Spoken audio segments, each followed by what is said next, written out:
Rihanna's former employer jailed for 6 years. New measures to help rein in mortgage lending. And finding out more about Jihadi John.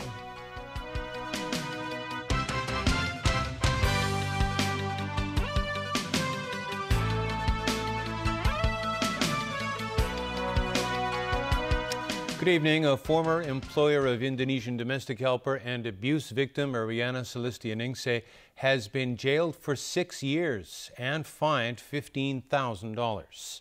Ronnie Samtani has our top story. Diane To was taken to the district court this morning for sentencing. Earlier this month, she was found guilty of 19 charges, including causing grievous bodily harm with intent, common assault, and criminal intimidation relating to Ariana's case. The charges laid against her involved 2 other helpers as well. In mitigation, the defense said because Law's son suffers from skin allergies, she had high standards of cleanliness. Law's lawyer added that her actions were not the worst of its kind. Comparing it with previous cases, Law used ordinary household items, not weapons. And the defense counsel said there was no evidence of permanent physical and psychological injuries. The court heard that Ariana suffered almost daily while working for Law. District Court Judge Amanda Woodcock said when Ariana was unable to work in January 2014, Law personally escorted the helper to the airport and tried to cover up what she had done. Woodcock said letters submitted in Law's mitigation showed support for her good character, but she noted they were written by the defendant's equals and peers who see a very different side of her. The judge said Law had shown no compassion for people she considered as beneath her. Woodcock added that her son's allergies do not excuse the abuse or her conduct. She sentenced Law to 6 years imprisonment and imposed a fine of $15,000. The judge said it was regrettable that this type of abusive conduct is not rare. She suggested that it could be prevented if domestic helpers are not forced to live in their employers' homes. In addition, the judge accused employment agencies for Indonesian domestic helpers for charging significant fees, and that many agencies turn a blind eye when the safety of helpers is at risk. Woodcock called the system organized and sophisticated and said there must be an element of exploitation. She called on both Hong Kong and Indonesian authorities to investigate. No reform, no justice! Several domestic helper groups and their supporters petitioned outside the court. Commenting on Law's sentence, Ariana said she was not fully satisfied, but is happy that her former employer is going to prison. She said serving 6 years doesn't guarantee Law will not hurt others after her release. Ariana did express hope that her case will send a very strong message to employers and to the Hong Kong and Indonesian governments. Ronnie Samtani, TVB News. The Financial Secretary says measures to cool the property market will come hard and fast if and when they're needed. On a radio show, John Tsang was also grilled over the decision to introduce a $290 million package as a remedy to the Occupy protests. Over 79 days of the protests last year, several main streets across the city were taken over by those fighting for a more democratic Hong Kong. There were many complaints from those in the transportation, retail and tourism industries that business was affected. John Tsang took care of that by unveiling $290 million of measures, the first relief package in his budget speech on Wednesday.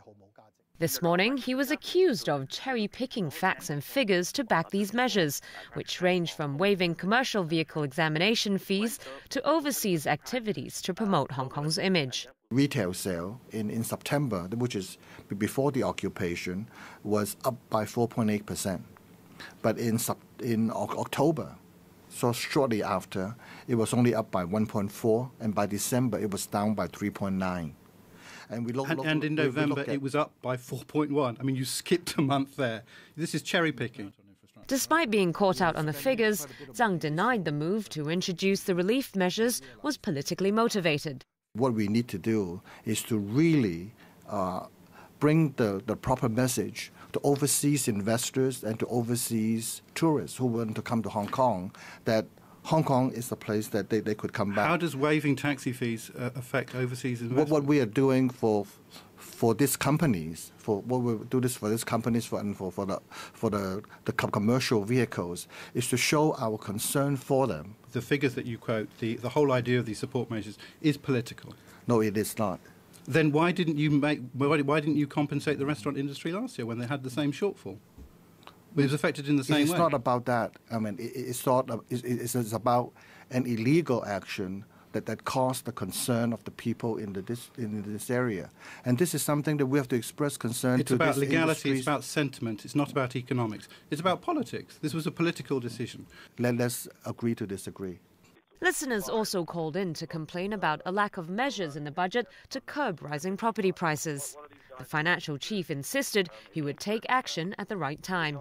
I would not hesitate to introduce new measures in order to maintain the healthy and stable development of the property market. But more importantly, we need to safeguard the stability of our financial system. When we think that this situation has gone to a stage that we have to do something, the measures will come hard and fast. The Hong Kong Monetary Authority this afternoon announced tighter mortgage rules for home buyers as part of efforts to cool the property market and protect the banking system. The maximum loan-to-value ratio for self-use residential properties worth less than $7 million has been lowered by a maximum of 10 percentage points. The maximum debt servicing ratio of mortgage loans for buyers of a second home for self-use has been lowered from 50% to 40%. And the maximum debt servicing ratio of loans for non-self-use properties has been lowered also from 40% to 40% from 50%. All these measures are now in effect. We appreciate that this latest round of counter-cyclical measures will inevitably affect the home purchase plans of some people, including first-time buyers. However, it is the duty of the HKMA to undertake whatever supervisory measures that are necessary to safeguard banking and financial stability as and when the property cycle evolves. Washington says Beijing is expanding its presence in the South China Sea. The U.S. intelligence chief made that claim in a Senate committee hearing. China is expanding and accelerating the buildup of its outposts in the South China Sea to include stationing for their ships and potential airfields. More broadly, they continue an aggressive military modernization program directly aimed at what they consider to be our strengths. Although China is looking for stable ties with the United States, it's more willing to accept bilateral and regional tensions in pursuit of its interests, especially on maritime sovereignty issues. Clapper said the project involving the outposts is in the construction phase, so it's not clear what weaponry or forces may be deployed there. Still, he said such Chinese activities represent a worrying trend. Beijing today defended these activities, calling them restrained and responsible. The masked man in Islamic State videos, who's called Jihadi John, has been identified as a British computer programming graduate. 26-year-old Mohammed Emwazi was born in Kuwait and grew up in a middle-class neighborhood in London. Alan Bugnier reports. Because of your arrogant foreign policy. Dressed entirely in black, Emwazi used the videos to threaten the West, admonish Arab allies, and apparently decapitate hostages, including Americans, Britons, and Syrians. He's believed to have traveled to Syria in 2012. A research director with the charity Cage, who had worked with Emwazi beginning in 2009, had difficulty believing it's the same man. You might be surprised to know that the Muhammad that I knew was extremely kind, extremely gentle, extremely soft-spoken. It's hard to imagine the trajectory, but it's not a trajectory that's unfamiliar with us, for us. Friends of Emwazi said they thought he started to become radicalized after a planned safari to Tanzania following his graduation in 2009. When he landed in Dar es Salaam, he was detained by police overnight before being deported. He was later questioned by British intelligence services and prevented from traveling to his native Kuwait, where he planned to marry. This is the problem that we have here, that we have created here in the UK an environment in which the security agencies can act with impunity, can destroy the lives of young people without any recourse to being able to challenge them in an effective way. And I think it demonstrates the scale of the challenge for the security services, who mustn't alienate whole communities and yet have to deal with making assessments about large numbers of people, many of whom are not doing anything that would necessarily suggest anything more than having relationships with others.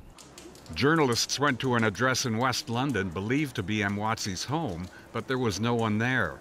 A neighbor, an Iraqi, said he knew Mwatsi. It's shocking me. He's done the job. What he thinks it's jihad. No, it's not jihad. I'm telling him it's not jihad. You kill the people, it's jihad. No, it's not jihad. Sorry. Alan Brooknier, TVB News. An Argentine federal judge has dismissed allegations that President Cristina Fernandez was involved in a cover-up of alleged Iranian links to the deadly 1994 bombing of a Jewish center in Buenos Aires. The move is expected to ease a crisis for her government brought on by the death of her prosecutor, who had been handling the case. The judge said the documents originally filed by Alberto Nisman failed to meet the minimal conditions needed for a formal court investigation. Nisman had filed the complaint just days before he died last month in mysterious circumstances. Tens of thousands of Argentines marched through Buenos Aires last week demanding answers after he was found in his bathroom with a bullet in his head. Landmark rules on how the internet should be governed have been approved by America's top communications regulator. It's seen as a victory for activists who have long campaigned for an internet that's neutral and accessible to all, rather than an online hierarchy based on how much you can pay. Tony Sabine reports.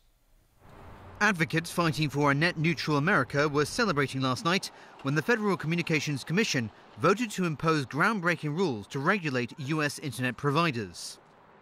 The action that we take today is an irrefutable reflection of the principle that no one, whether government or corporate, should control a free and open access to the internet. This decision is for the right of Americans through their elected local officials to make their own decision about their broadband future. Net neutrality is the principle that websites or videos load at around the same speed, whatever internet service you pay for. The new rules prevent broadband providers from being able to block or speed up connections for a fee and strike deals with content providers to ensure smoother delivery. The vote ushered in a new era of government oversight for an industry that has seen relatively little. The result of this broad-based, populist activism that we've seen, there's nothing else that you look at that can really explain it. But the 3-2 result showed it was far from unanimous, with the two dissenters arguing the FCC was extending the powers of big government over local authorities, businesses and citizens. This proceeding makes it abundantly clear that the FCC still doesn't get it. But the American people clearly do. The proposed government regulation of the internet has awakened a sleeping giant. And I'm optimistic that we will look back on today's vote as an aberration, a temporary deviation. Deviation or not, it represents the biggest regulatory shake-up to U.S. telecommunications providers in almost 2 decades. Tony Sabine, TVB News. Still to come in the broadcast tonight, vessel carrying suspected IIs capsizes off Macau.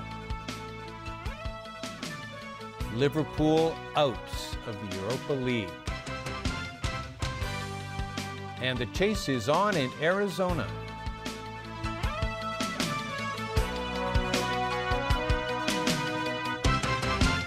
A small but growing wearable technology industry is emerging locally. The Pearl Report looks at the new trend in quantifiers, as well as new concerns about privacy. Monday night at a new time of 9.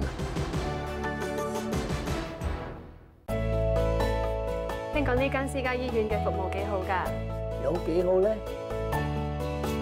以你嘅情況，個手術喺我呢間診所做就得㗎啦。